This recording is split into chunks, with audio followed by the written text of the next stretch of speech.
All right, welcome back here to the XFINITY Sports Report, our special high school football preview show. Brian Roth back with you. Bring in our resident high school football expert, Marty Cesario. Marty, great having you in here. Thanks for having me. We're coming up to that point, football season. I know. It almost sounds strange each and every year we say, wait, where did the summer go? But high school football season is here. I don't think anybody, at least watching this show, is going to argue with that.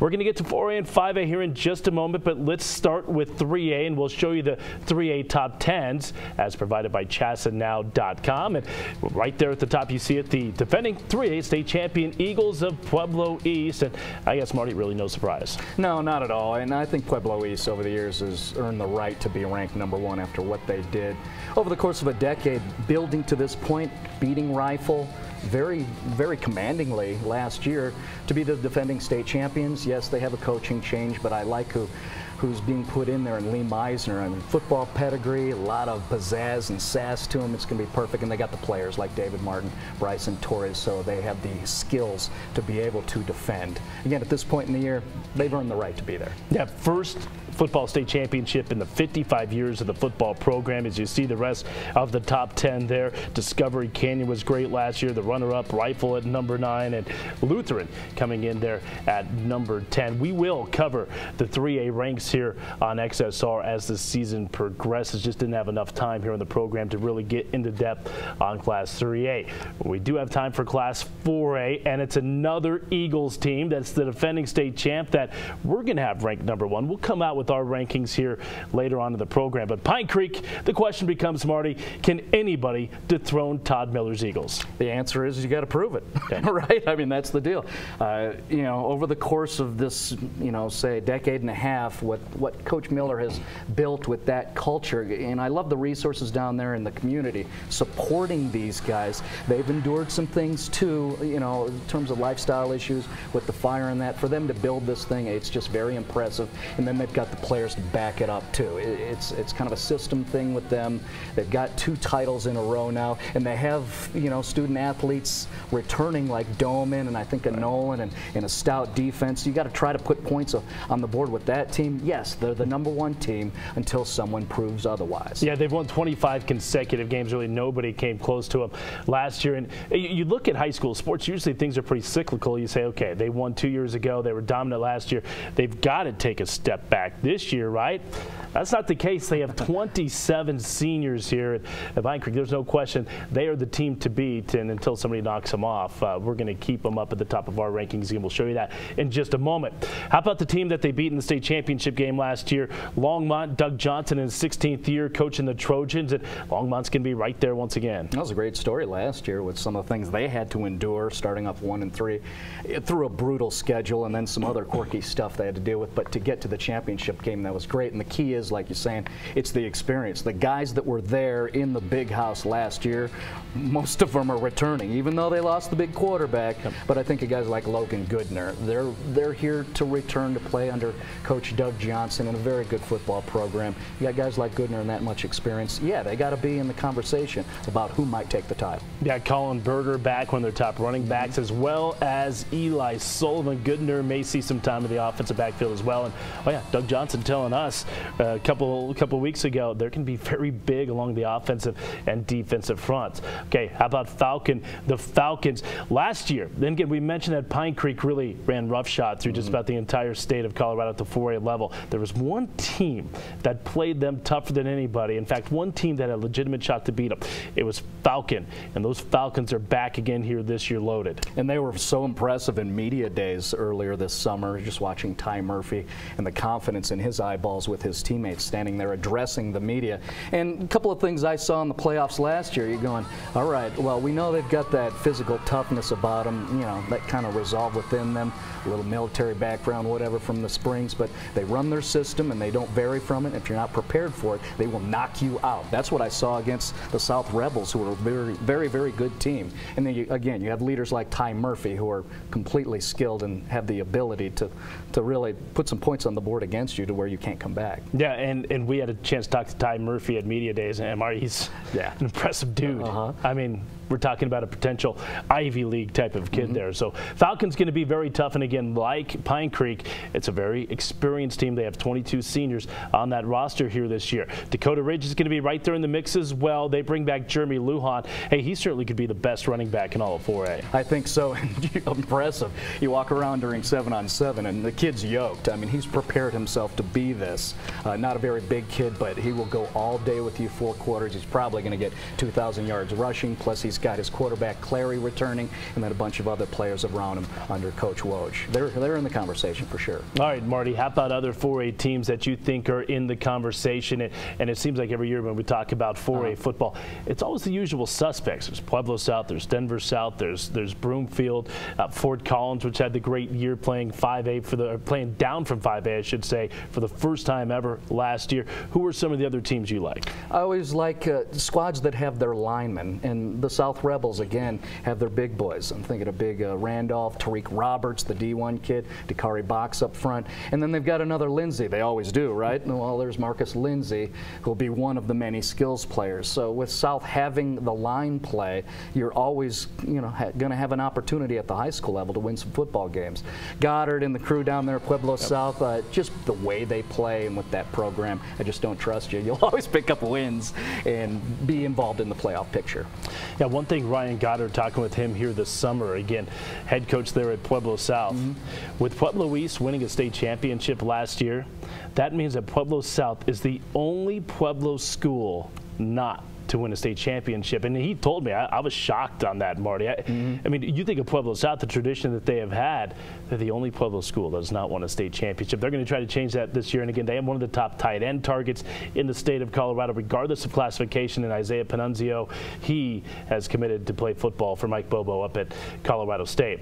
All right, again, we're going to have the 4A top 10 coming up in just a moment, next segment, as well as the 5A top 10. And we move to 5A right now. And of course, if you want to start talking big boy football in the state of Colorado, really, I think you start with 2 teams. It's the 2 teams that met right next door to our studios late November, Cherry Creek and Valor Christian. Yeah, I think you have to start there.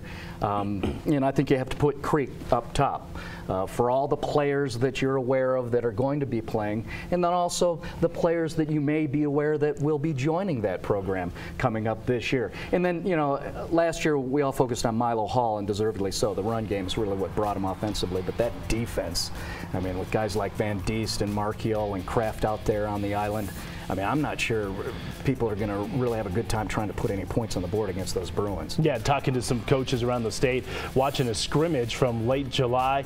Ralston Valley was over there with Cherry Creek, and everybody came away from that scrimmage saying that Cherry Creek defense is flat out legit. It's going to be the best defense in the state of Colorado. And then you do have some skill pieces returning on the offensive side of the football. Joe Kaplis has extensive experience at the quarterback position. He's going to return to guide Dave Logan's offense. As for Valor Christian, you talk about a quarterback able to guide Rod Sherman's offense. That would be Dylan McCaffrey, the junior. Marty, I guess you have to call him probably the best quarterback in the state, if not the best quarterback in the state, the best quarterback prospect in the state, with Matt Lynch of Legacy being in that argument too. I think all things considered, that's very fair to include Dylan McCaffrey as that guy. It's going to be different because who's going to run the football for him? Valor's fine in terms of depth. They've got the people, but it might be a lot more passing, you know, than we might expect with Ben Waters returning. He's a very capable player, and then they've got the beef up front. Valor always does. It's always where I stare. I think Rickens-Meyer is going to play some D1 ball, but the big boys are up there. They're going to protect, and if they can just control the football throughout or score points on you quickly, all of a sudden you're behind, and it's going to be rough. Yep, they're going to have Tanner Tadra at running back. But let me throw out a name to you that Rod Sherman told me a couple weeks ago. They're going to have a running back named Josiah Davis. And you know, Rod mentioned him to me, and I said, I don't remember him last year. He said, oh, because he didn't play for us last year. He's going to be a freshman.